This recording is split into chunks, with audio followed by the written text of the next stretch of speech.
Indian economy की current situation समझने के लिए हमें सबसे पहले माइक्रो मैक्रो पैराडॉक्स समझना होगा।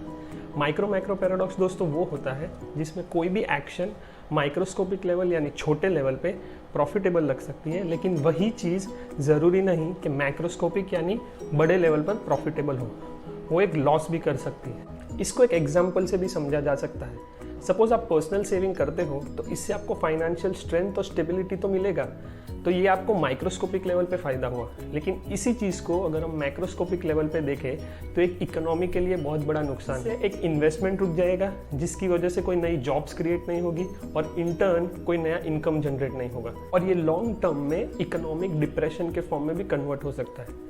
अभी के पैंडेमिक के सिचुएशन को देखें तो एग्जैक्टली यही हो रहा है, क्योंकि लोग पैसा खर्च नहीं कर रहे, कंजम्पशन कम है और इन्वेस्टमेंट भी इसकी वजह से कम है। अभी किसी को पैसा खर्च करने के लिए फोर्स तो किया नहीं जा सकता क्योंकि वो एक वॉलंटरी डिसीजन होता है। और अभी के पैंडेमिक की वजह से लोगों की इनकम शार्पली फॉल हुई है।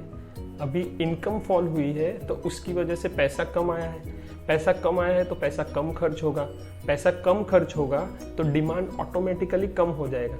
अगर डिमांड कम है तो कोई भी कंपनी अपने नए प्रोजेक्ट में या एक्सपेंशन में क्यों इन्वेस्ट करेगी। और ये पूरा साइकिल जीडीपी के formula I plus C plus G plus net export में सीधा सीधा कंजम्पशन यानी सी और इन्वेस्टमेंट यानी आई पे असर करता है। और कंजम्पशन और इन्वेस्टमेंट जीडीपी में 88% का कंट्रीब्यूशन देते हैं।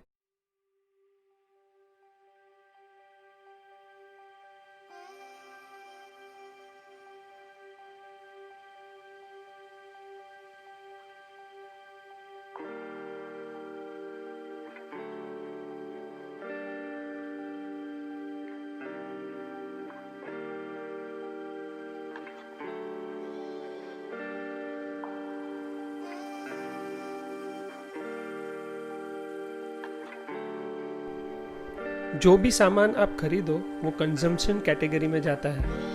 सपोज आप कोई नया फैक्ट्री या बिजनेस चालू करते हो तो वो इन्वेस्टमेंट में जाता है। जो पैसा गवर्नमेंट डेवलपमेंट में लगाती है वो फॉल करता है गवर्नमेंट स्पेंडिंग में। और फाइनली जो चीज़ें इंपोर्ट या एक्सपोर्ट होती है वो ऑब्वियसली फॉल करता है नेट एक्सपोर्ट में।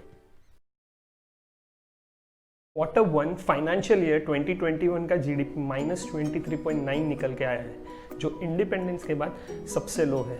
और सबसे वर्स्ट पार्ट तो ये है कि ये डेटा कलेक्शन क्वालिटी इतनी अच्छी नहीं है, क्योंकि लॉकडाउन की वजह से डेटा इतने अच्छे से कलेक्ट हो नहीं पाया है और इसमें स्मॉल बिजनेसेस और इनफॉर्मल सेक्टर्स एक्सक्लूडेड है। इसका मतलब ये होगा कि जो एक्चुअल नंबर आएगा वो इससे भी कम हो सकता है।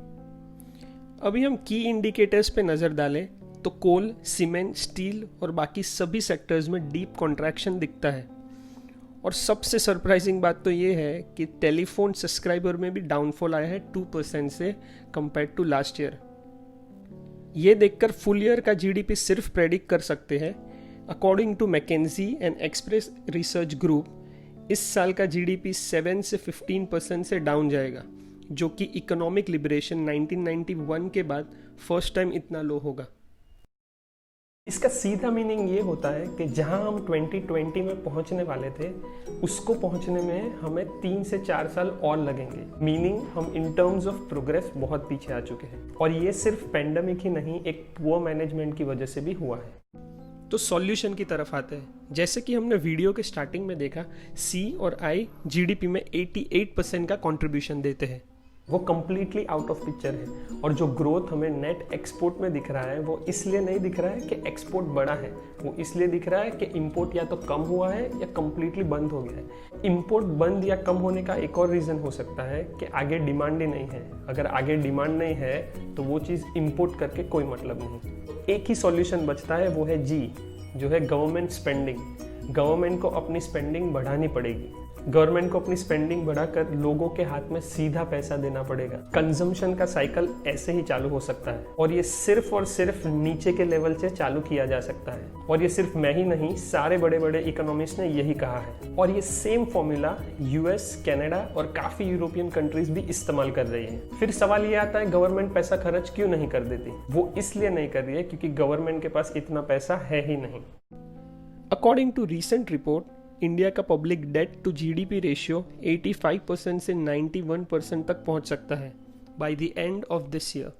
ये रेशियो जब 75 से 77 के ऊपर चला जाता है तो किसी भी कंट्री को बहुत प्रॉब्लम हो सकता है, और ये प्रॉब्लम अपने आप में एक पूरा नया टॉपिक है। सॉल्यूशन यही है कि गवर्नमेंट को अपना सारा पैसा rail, road, infrastructure development, health care and education में लगा देना पड़ेगा। इसके साथ ही गुड्स एंड सर्विसेज की प्राइसेस इकोनॉमिकल करनी पड़ेगी, जिसकी वजह से लोग पैसा खर्च कर सकें। इसको इन शॉर्ट हम इन्फ्लेशन कंट्रोल भी कह सकते हैं। लेकिन सबसे इंपॉर्टेंट सवाल ये है कि क्या ये प्रॉब्लम सॉल्व हो सकता है? तो इसका आंसर कुछ हद तक है हाँ। हिस्ट्री में से 2 एग्जाम्पल है।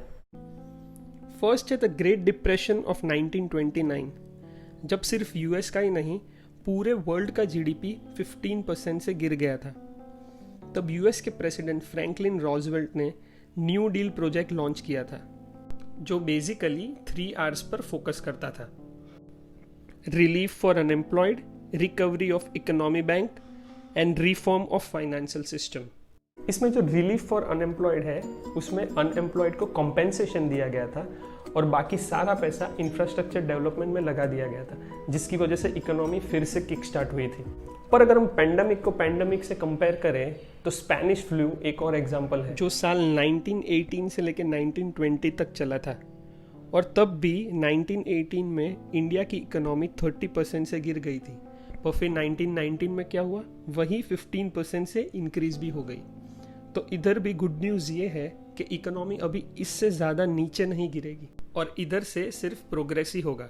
पर ये रास्ता इतना आसान नहीं होगा, क्योंकि इसको सॉल्व होने में कुछ साल लगेंगे, क्योंकि पोस्ट कोविड भी इंडियन इकोनॉमी इतना अच्छा परफॉर्म नहीं कर रही थी। इसीलिए इस सिचुएशन में आपको अपने फाइनेंसेस को बहुत ही ध्यान से हैंडल करना चाहिए।